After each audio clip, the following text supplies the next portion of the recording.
somebody watching this right now. You've been broken, not bruised, not scratched. Broken, and when something is broken, it doesn't work the way it used to. You don't smile the same. You don't trust like you used to. You don't love with the same freedom. When you find yourself broken, shattered by betrayal, disappointment, or unexpected storms, the natural reaction is to think it's over. That this is where your story ends. But the truth is, brokenness is not the end. It's the beginning. It's the place where God starts to work in a way that no one else can.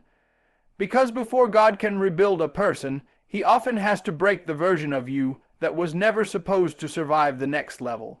You may have lost friends, lost trust, lost years of effort, or been publicly embarrassed. Maybe the weight of what they did crushed something inside you that you didn't even know existed. But even though it hurts, don't let your heart confuse pain with punishment. Sometimes what feels like a breakdown is actually a holy setup for your breakthrough. Think of a seed. A seed has to be buried and broken open for it to grow. The shell that once protected it becomes the very thing that must be shattered in order for life to burst forth. Your soul is like that seed. There's purpose locked inside of you, and sometimes it takes the cracking of your comfort zone, the breaking of your pride, the shattering of your plans for the divine blueprint to emerge. You might be wondering, why would God allow this? Why would He let me be this hurt, this alone, this betrayed? But the real question is, what is He trying to birth in you through this brokenness? You see, brokenness strips away the superficial. It removes the masks. It confronts the false identities we've built around applause, relationships, status, or routine. When God allows the breaking, He's making room for authenticity, for the real you to emerge. The you that doesn't depend on who likes you, who validates you, or who stayed loyal.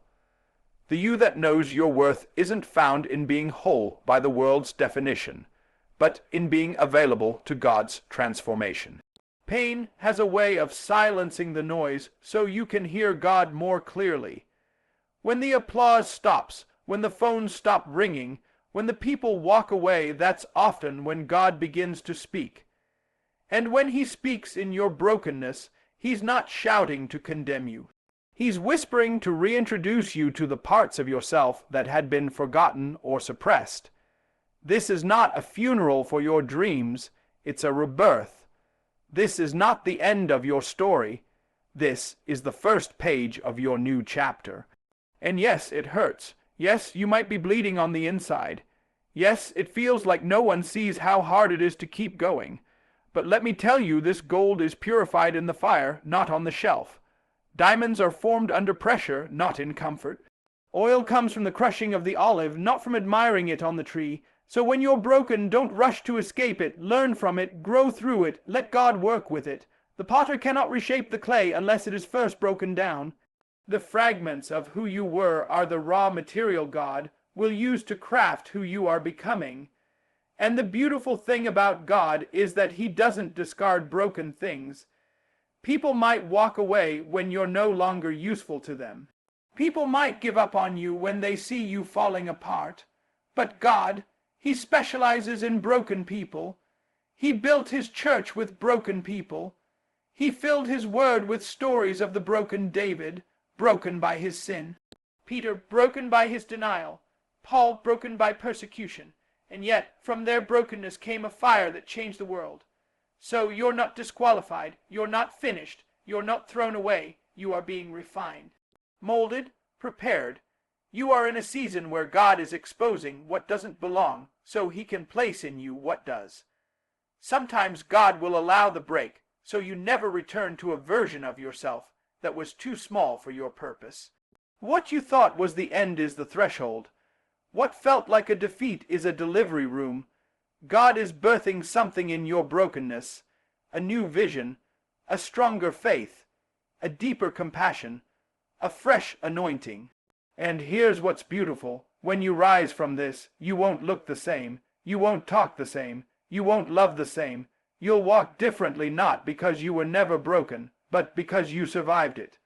And in surviving it, you became unshakable. So no, the breaking is not the end. It is the divine beginning. the place where God begins to shape you for something greater than you imagined, the place where he exchanges your pain for power, your tears for testimony, and your wounds for wisdom. It may not feel like it now, but trust me, something holy is happening in your breaking. Let him finish what he started.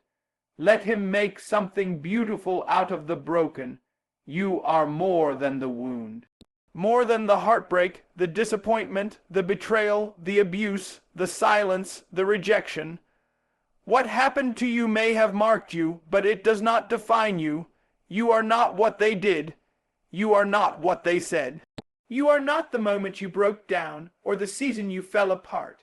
You are not the divorce. You are not the abandonment. You are not the lie that was told on you. You are more. But here's the challenge: when we are wounded, especially by people we trusted, loved, or depended on, we start to internalize the injury. We wear it like a name tag. We rehearse the pain. We replay the moment over and over until it becomes a part of how we see ourselves. Pain, when left unhealed, will slowly start to narrate your identity. You stop dreaming. You start shrinking. You walk cautiously. You live guarded. You become suspicious of kindness. You filter every opportunity through fear. You question whether you even deserve to be whole. That's what the enemy wants, not just to hurt you, but to label you. If he can't kill your body, he'll try to assassinate your identity. Because if you don't know who you are, you'll never walk in what belongs to you. And the moment you start accepting the wound as your identity, you give your pain permission to limit your destiny. But hear me, you are not your trauma. You are not your depression. You are not your anxiety. You are not your failure. You are not your past. God did not name you according to what broke you. He named you according to your future. And the moment you begin to reclaim your true name, your divine identity, healing begins. You may feel like your brokenness makes you unqualified, but in God's kingdom, it is your brokenness that makes you usable. Moses was a murderer, but God still used him. Rahab was a prostitute, but God still redeemed her. Paul was a persecutor of the church, but God still chose him. God never needed you to be perfect. He only needed you to say yes. Let me tell you why the pain cannot define you, because purpose existed before the pain. The pain did not create you. It did not call you. It did not ordain you. It did not anoint you. That's why it cannot define you. God knew your wounds before you even got here, and he still sent you into the earth with a plan, with a purpose, and with power. But the moment you start defining yourself by the pain, you limit how you function. You walk like a victim when you were created to lead. You think like a prisoner when you were made to be free. You apologize for your existence when you were created to take territory. That's why you have to confront the lie. The lie that says because you were rejected, you're unlovable. The lie that says because you were abandoned, you're not valuable. The lie that says because they left, you must not have been enough. You have to reject the identity that pain tried to offer you, because what you accept, you begin to live out. Let me say this: it's okay to be wounded. It's not okay to let the wound become your identity. There is a difference between acknowledging what happened to you and becoming what happened to you. Acknowledge the pain, grieve it, heal from it, but don't wear it like a crown. Don't let it decide who you get to be for the rest of your life. Sometimes you have to remind yourself, yes, I was hurt, but I'm still here. Yes, I was broken, but I still have breath. Yes, they tried to break me, but they couldn't bury me. Why? Because the God who formed you never stopped claiming you even when you were covered in pain, buried in shame, drowning in confusion. And let me tell you, people may only see your wounds. They may only see what happened to you. But God sees what he put in you. He sees the warrior inside of you. He sees the overcomer. He sees the visionary. He sees the healer who will help others rise once you've risen yourself. Sometimes you have to stand in the mirror and say to yourself, I am not what I went through. I am who God says I am. Because your reflection might show the scars, but your soul still carries the calling. And God never changes his mind about what he wrote over your life. So don't let pain name you. Don't let heartbreak rename you. Don't let failure reduce you. Don't let trauma trap you. You are not the wound. You are the survivor. You are the rebuilder. You are the one God trusted with a testimony. And though they tried to redefine you by breaking you, you're about to reintroduce yourself through the healing. And when you rise, and you will rise, you won't rise as the one who was broken. You'll rise as the one who overcame. You'll rise as the one who fought back. You'll rise as the one who remembered that the wound never had the right to name you. Healing is not accidental. It doesn't just show up one day like a package at your door. It begins with a decision, a bold, intentional choice that says, I will not live the rest of my life broken.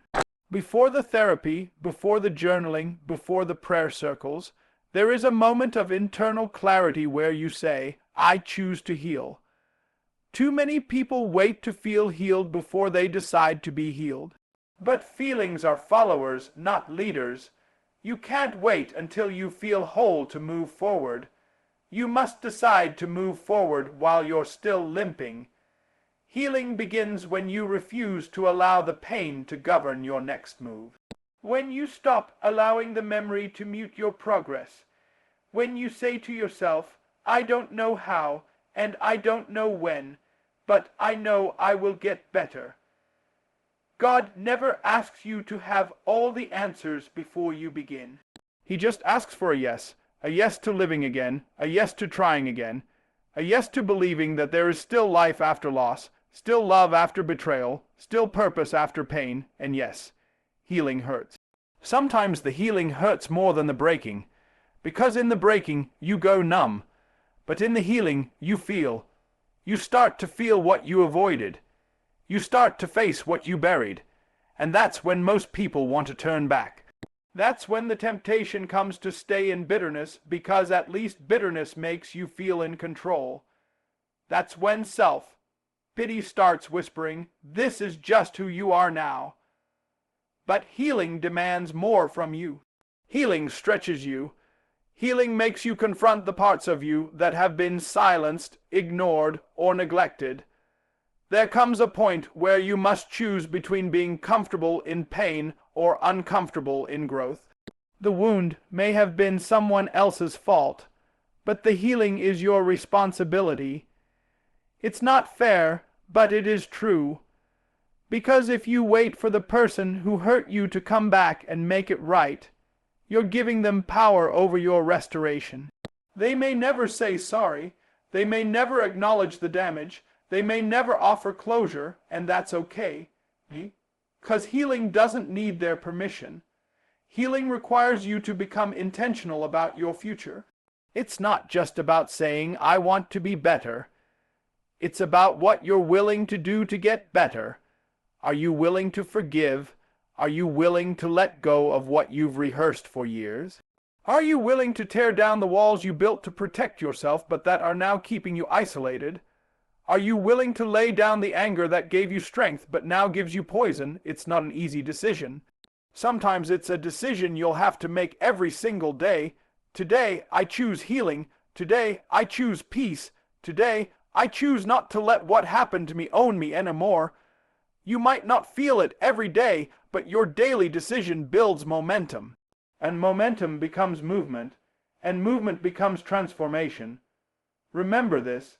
Healing is not forgetting. It's not pretending it didn't happen. It's not acting like it didn't affect you. Healing is saying, yes, it happened. Yes, it hurt. But it does not have the final say. It's choosing to live with the memory without being enslaved by it. It's learning how to carry the lesson without carrying the bitterness. It's embracing joy without guilt. Some of us feel guilty for being happy again. We think moving forward is betrayal to what we lost. But healing honors the past while choosing not to live in it. When you decide to heal, you start rebuilding your life from the inside out. You begin to surround yourself with people who speak life, not gossip. You choose environments that stir up your spirit, not drain your soul. You feed your faith instead of feeding your fears. You begin to dream again, believe again, hope again. Not because life has been perfect, but because you decided you won't die in the valley. Even Jesus, after the resurrection, showed his wounds, but they were no longer bleeding. They were no longer open. They were healed. He still carried the evidence of the pain, but the pain no longer carried him. That's what healing does. It turns your scars into stories. It transforms your tears into testimonies. It shifts your posture from victim to victor. And no, the journey won't always be linear. There will be days you feel like you're moving backward. Days the memories flood back stronger than you expected. But don't let that fool you into thinking you're not healing. Healing is not perfection. It's progression. You're not who you used to be. You're stronger, wiser, softer maybe, but more powerful because of it. So today decide to heal, decide to rise, decide to say, this is not how my story ends. Make peace with the past so you can step into the future God has for you. You've been through too much to settle for brokenness. You've cried too long to accept despair. You've survived too many storms to let the last one stop you. The decision to heal is the decision to live. So make the decision before you even feel ready. Your healing is waiting for your yes. Fighting back doesn't always mean swinging fists, raising your voice, or clapping back at the people who hurt you. The greatest battles you'll ever fight aren't fought in the streets. They're fought in your spirit. And when life breaks you, when people betray you, when circumstances shake you to the core, you don't fight back with rage. You fight back with faith. Faith is your weapon, not blind optimism, not wishful thinking, but faith. Deep, grounded, stubborn belief in the power of God to bring you through what tried to take you out. Faith says, I'm not staying in this pit. Faith says, even if I cry tonight, I will rise in the morning. Faith says, I don't have all the answers, but I trust the one who does. When the enemy came for your mind, it wasn't about what you did. It was about what you carry. The enemy doesn't attack what isn't a threat. So when you feel pressure on every side, when it seems like you're surrounded by chaos, don't assume you're losing. Sometimes the very presence of the storm proves you're close to something the enemy fears. And that's when faith becomes more than a church word. It becomes your lifeline, your anchor. You fight with your faith by refusing to let pain speak louder than purpose. You fight with your faith when you pray, even though your heart feels heavy. You fight with your faith when you show up, even when no one notices. When you keep walking, even when every step feels like agony. Faith doesn't always look bold. It sometimes looks like trembling obedience. There are moments when all you'll have is your belief. You won't have the support. You won't have the explanation. You won't even have the strength to make sense of the chaos. But you'll have faith, and faith is enough. The Bible says faith the size of a mustard seed can move mountains. That's not poetic. It's spiritual truth. Even the tiniest bit of belief, held with conviction, is more powerful than 1,000 doubts screaming in your ears. You don't fight back by becoming hard and bitter. That's how you lose twice. You were already wounded. Don't let that wound deform your soul. You don't heal by becoming the thing that hurt you. You don't reclaim your life by trying to make others feel your pain. You rise by letting faith lead you to forgiveness, growth, and new beginnings. That's how you win. There's a verse in Ephesians 6 that says, above all, take the shield of faith, with which you will be able to extinguish all the flaming arrows of the evil one. That's not just Bible language. It's survival strategy. When your mind is under attack, faith is your shield. When your heart is weary, faith becomes your armor. When life tries to convince you that it's over, faith reminds you that God is just getting started.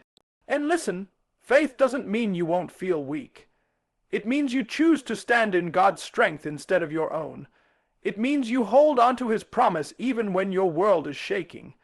It means you remember that we walk by faith, not by sight. If you're waiting to see everything clearly before you move, you'll be paralyzed. But when you move by faith, you're saying, God, I trust you even when I don't understand you. Some of the most powerful victories come in moments when no one sees you. When you cry out in the dark, when you pray with shaking hands, when you choose not to retaliate, When you speak life over yourself in the middle of silence, that's when you're fighting back. Every time you worship in the middle of the storm, you're swinging. Every time you forgive instead of retaliate, you're striking back. Every time you choose peace over panic, you're gaining ground. This is not about pretending you're okay. This is about deciding that broken doesn't mean beaten. Wounded doesn't mean worthless. Tired doesn't mean finished. You're still in the fight, not because of your own strength, but because your faith won't let you quit. Faith is not just for the mountaintops. It's forged in the valleys, it's tested in the fire, it grows in the storm. Real faith shows up when nothing makes sense, when everything you see contradicts what you believe, and yet you still choose to believe anyway. So don't wait to feel strong, don't wait for perfect conditions, don't wait until everyone claps for you or agrees with you. Pick up your faith and start walking, start building, start declaring, start forgiving. Start trusting again. Every step you take by faith is a step away from the grave the enemy dug for you. Yes, you were broken, but your faith still works. Yes, you were betrayed, but God still has a plan. Yes, you cried yourself to sleep, but joy still comes in the morning. The pain is real, but so is the power. So is the calling. So is the comeback. Fight back, not with fists, not with revenge, not with bitterness.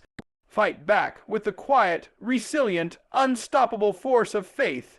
Because when faith fights, heaven moves, and when heaven moves, nothing can stop you. When people break you, when life shatters your expectations and you're left picking up pieces that don't even look like they belong to you anymore, it's easy to wonder, why me? But what if the better question is, what now? What if the very thing that came to destroy you is the thing God will use to deploy you? What if the attack wasn't a distraction, but an assignment? You see, pain can either be the place you die or the platform you rise from. And when you make the decision to rise, to heal, to keep moving forward, not just for yourself, but so others can see that it's possible, that's when your attack becomes an assignment. That's when the brokenness becomes a ministry. That's when the tears turn into teaching. That's when your suffering becomes service. Some of the most powerful people you'll ever meet didn't get that power in peace. They found it in pain. They were forged in the fire. And you can always tell because their wisdom doesn't sound like theory. It sounds like survival. Their voice doesn't echo hollow words. It carries weight. It's the sound of someone who's been through something and came back with something more than scars. They came back with strategy. That's what happens when you stop asking, why did this happen to me? And start asking, how can God use this through me? Because the moment you give God your pain, He gives it purpose. He doesn't just heal you privately. He commissions you publicly. He turns your wounds into weapons, and not the kind that destroy people. The kind that build them. The kind that pierce through shame and despair with hope and truth and fire. You didn't survive just to sit in silence. You didn't come through all of that just to go back to the same patterns, the same small thinking, the same fears. No, what tried to break you was really trying to birth something in you. And now that you've survived, it's time to serve, time to teach, time to help somebody else stand on what nearly crushed you. When you turn your pain into an assignment, you no longer see your past as a prison. You see it as a platform. You realize that God doesn't waste anything. Not one tear, not one sleepless night, not one betrayal. Everything that broke you has the potential to bless somebody else, if you're willing to use it. You may not be a preacher, but your life is a sermon. You may never stand on a stage, but someone is watching how you live. Someone is listening to how you speak. Someone is studying how you survive. And when you walk in your assignment with boldness, with honesty, with faith, your life becomes a blueprint for someone else's breakthrough. The enemy hoped that what broke you would make you bitter, not better. He wanted to keep you quiet, hidden, ashamed, disqualified. He wanted you to bury your gift in the graveyard of grief. But God said, no, I'm going to use even this. And once you embrace that, everything shifts. The shame falls off, the fear dissolves, the hesitation turns into holy boldness. You don't have to wait until you're fully healed to walk in your assignment. Sometimes the assignment is part of the healing. Sometimes helping someone else get through what you barely survived is what strengthens your soul. It gives meaning to what tried to kill you, and it reminds you every day that your story is not over. That there's still breath in your body, still oil in your vessel, still fire in your bones. There's a whole world out there filled with people who are hurting the same way you once hurt, and they don't need perfect people. They need real people. People who aren't afraid to say, yeah, I was broken. I didn't think I'd make it, but I did, and if I did, you can too. That's not weakness, that's assignment, that's authority. That's what God does. He takes your story and makes it someone else's survival guide. You didn't go through what you went through just to recover. You went through it to redeem it, to reclaim every piece of you that pain tried to steal. To tell the enemy, you should have taken me out when you had the chance, because now I'm dangerous, now I'm on assignment. And don't think it has to be loud or big. Some of the most powerful assignments happen in quiet places. One conversation, one kind word, one moment where you refuse to let bitterness win. Every time you choose compassion over comparison, humility over ego, healing over hiding, you are walking in assignment. You are not what happened to you, but what happened to you will not be wasted. Your scars are not signs of defeat. They are evidence of survival. They are your authority to speak, to lead, to lift. Don't let the attack keep you frozen. Let it fuel your purpose. Let it ignite your mission. Let it remind you that you were chosen for more, because when you rise from what broke you and choose to use it for good, you become a force, not just someone who got through pain, but someone who turned pain into purpose. That's not just recovery, that's redemption, that's assignment, and that's exactly what God intended. Absolutely. Here is a powerful conclusion to your full speech. Fight back when they broke you. In the style of T.D. Jakes, emotionally grounded, biblically inspired, and motivationally explosive. So now you know. You were broken, yes. You were wounded, yes. You cried, you questioned, you almost gave up, but you didn't. And that makes you dangerous, because you're still here, and that means the fight isn't over, it's just getting started. But now, you don't fight with bitterness. You fight with purpose. You don't fight with anger. You fight with wisdom. You don't fight with revenge. You fight with resurrection power. God never promised you wouldn't be broken, but He promised you wouldn't be destroyed. You were pressed, but not crushed. Persecuted, but not forsaken. Struck down, but not destroyed. You may have walked through fire, but you didn't burn up. You went through the waters, but you didn't drown, because grace kept you, mercy covered you. And now, your pain has a name, purpose. You are not what they did to you. You are what you chose to become in spite of it. You could have laid there, you could have stayed down, but you got back up. And now, every scar tells a story. Every limp proves you lived. Every breath is a threat to the hell that tried to break you.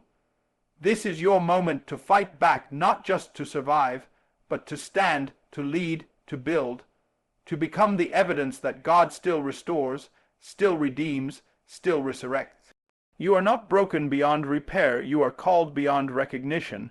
So wipe the tears, straighten your back, lift your head, because the same place you were broken will be the same place you'll rise. And when you rise, you won't just be healed, you'll be assigned. You won't just be restored, you'll be released. You won't just fight back, you'll win.